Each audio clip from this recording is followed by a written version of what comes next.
अगरचे पाकिस्तान में बड़े मल्टीपल फैक्टर्स होते हैं एक तरह से वोट डालने के लिए। रह गई जो नज़रियात की बात आपने की है, तो नज़रियात तो मेरे ख़्याल में अब किस्सा पारीना हो गए हैं। वो जमातें भी कि जो किसी ज़माने में नज़रियात के ऊपर इलेक्शन लड़ा करती थी, अब वो भी इस तरह की बात नहीं करती। और रह गया रावलपिंडी का मामला, तो रावलपिंडी के अंदर आपको पता है कि कुछ तो इलेक्टेबल्स हैं, जैसे शेख रशीद साहब अगर देखा जाए, या फिर ये है कि किसी ज़माने में ये शहर कहा जाता था कि पीपल्स पार्टी यहाँ पे उसकी अच्छी खासी रूट्स थी, लेकिन हमने देखा है कि ओवर द ईयर्स बिलखसूस जनरल ज़ियाउल हक़ के दौर के बाद से वहाँ पे पीपल्स पार्टी की वो स्ट्रेंथ नहीं रही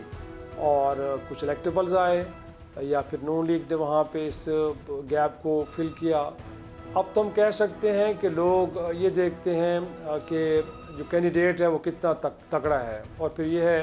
कि इलाके में जो तरक्याती काम है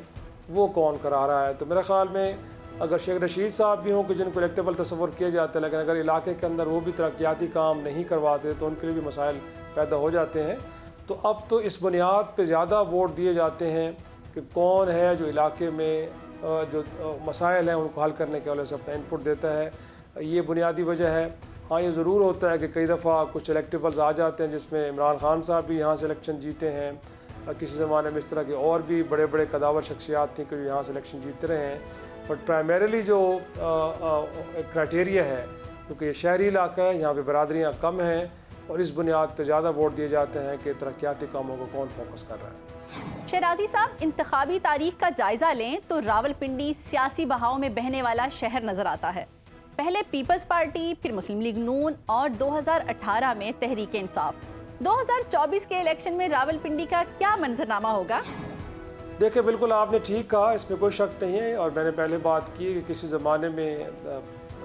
रावलपिंडी को पीपल्स पार्टी का गढ़ तस्वर किया जाता था, और उसके बाद हमने देखा है कि यकसर एक बदलाव हुआ और मुस्लिम लीग नून यहाँ से तमाम नशिस्तें जीता करती थी। इवन के उनके एक अदना सा कारकुन शकील अवान, जिसको टिकट दिया गया था, वो भी MNA का इलेक्शन लड़के तो कौमी असम्बली में पहुँचे हैं। लेकिन उसके बाद हमने देखा है कि जब 2018 का इलेक्शन आया, उसमें तहरीक इंसाफ ने यहाँ पे एक बड़े वाज़े यहाँ से जीत हासिल की। अब मुझे लगता है कि अगरचे सूरत हाल बदली हुई है, लेकिन इस कदर भी नहीं बदली हुई। अभी भी हमने लगता है कि यहाँ पे एक डिवाइडेड सा मैंडेट जाएगा। हो सकता है कि कुछ यहाँ से सीटें पाकिस्तान मुस्लिम लीग नून ले पाए, लेकिन हमें 2013 की सूरत हाल, उससे पहले की सूरत हाल देखने को नहीं मिलेगी। इस वक्त भी शहर के अंदर तहरीक इंसाफ भी कहीं ना कहीं उसका वजूद हमें नज़र आ रहा है, लोग उसके साथ खड़े हैं, और कहीं आइसोलेशन में कुछ पॉकेट्स के अंदर पाकिस्तान पीपल्स पार्टी भी अपना एक ज़ोर लगा रही है। तो मुझे लग रहा है कि इस बार कोई एक सियासी जमात यहाँ से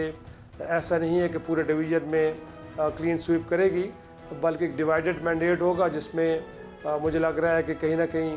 पाकिस्तान तहरीक इंसाफ और मुस्लिम लीग नून हमें हम पल्ला नज़र आ रही हैं, और मुझे थोड़ा सा जो पलड़ा तहरीक इंसाफ का वो भारी नज़र आ रहा है। अच्छा इफ्तिखार शिराजी साहब, राजा परवेज़ अशरफ, शेख रशीद और हनीफ अब्बासी रावलपिंडी की सियासत के 3 बड़े नाम हैं। राजा परवेज़ अशरफ और हनीफ अब्बासी का मुस्तकबिल तो उनकी सियासी जमातों से वाबस्ता है, लेकिन इलेक्शन 2024 के बाद शेख रशीद का सियासी मुस्तकबिल क्या देख रहे हैं आप? देखिए, शेख साहब ने जिस तरह एक तहरीक इंसाफ की स्ट्रगल के शुरू के दिनों में तो कहीं वो साथ नज़र आए हैं, लेकिन उसके बाद एक बड़ी कंप्रोमाइज्ड पोजीशन में है वहाँ पे। तो ज़ाहिर सी बात है, मुझे लगता है कि शायद उनके लिए इलेक्शन को जीतना इतना आसान ना होगा कि जितना हमने 2018 में देखा कि जब तहरीक इंसाफ की सपोर्ट उनके साथ थी, और अगरचे हनीफ अब्बासी साहब को एक तरह से इलेक्शन नहीं लड़ने दिया गया, लेकिन बहरहाल क्योंकि मुस्लिम लीग नून में तसव्वुर ये किया जाता है कि नवाज शरीफ के नाम पे लोग वोट कास्ट करते हैं। हनीफ अब्बासी साहब क्योंकि एक विक्टिम कार्ड वो प्ले कर रहे हैं, और इसमें कोई शक भी नहीं है कि उनके ख़िलाफ़ जो केसेस बने बाद में वो साबित नहीं हुए, तो सियासी तौर पे लोगों की हमदर्दियाँ उनके साथ हैं। फिर कुछ ऐसे तरक्याती काम, बिलखसूस जो मेट्रो मनसूबा है, जो कुछ और इस तरह के काम उन्होंने अपने इलाके में कराए हैं, कि उनकी एक अच्छी खासी वहाँ पे सपोर्ट हमें देखने को मिलती ही है। बहुत शुक्रिया इफ्तिखार शिराजी साहब, आपके वक्त का हमारे साथ मौजूद हैं सुनो न्यूज़ के नुमाइंदे एहतशामुल हक। उनसे भी जानते हैं कि हल्के की ताज़ा सूरत हाल क्या है। एहतशाम, बताइएगा, NA52 राजा परवेज अशरफ यहाँ से 2 बार इलेक्शन जीत चुके हैं। पिंडी का वाहिद हल्का जहाँ पीपल्स पार्टी का अच्छा वोट बैंक है, क्या वजह है इसकी? जी बिल्कुल, इस वक्त मैं साबिक वज़ीर-ए-आज़म और मौजूदा स्पीकर कौमी असम्बली राजा परवेज़ अशरफ के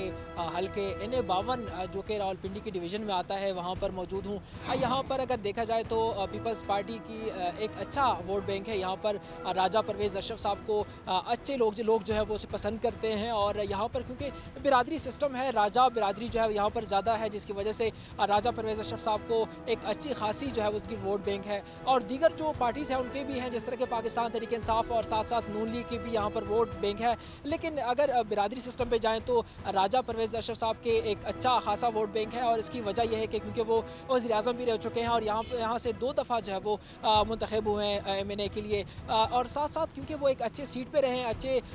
जो है वो फ़राइज़ उसने सर अंजाम दिए हैं और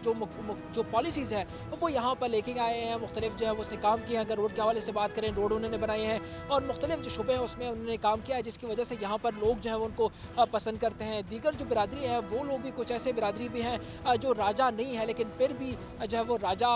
जो अशरफ साहब है, परवेज़ अशरफ साहब, उनको पसंद करते हैं और उनके काम से जो है वो काफ़ी मुतासिर हैं। एहतशाम, मुस्लिम लीग नून और पीपल्स पार्टी का 1-on-1 मुकाबला देख रहे हैं या PTI कोई गैर मामूली नतीजा दे सकती है? जी बिल्कुल, जिस तरह पहले मैंने बताया कि यहाँ पर बिरादरी सिस्टम है, यहाँ पर राजा बिरादरी जो है वो ज़्यादातर जो है वो PPP यानी जो परवेज़ अशरफ साहब है, राजा परवेज़ अशरफ साहब उनके साथ खड़ी है और उनको पसंद करते हैं। उन्होंने यहाँ पर मुख्तलिफ जो है वो काम किए, जिस तरह के वो एक अच्छी सीट पे फाइज रहे और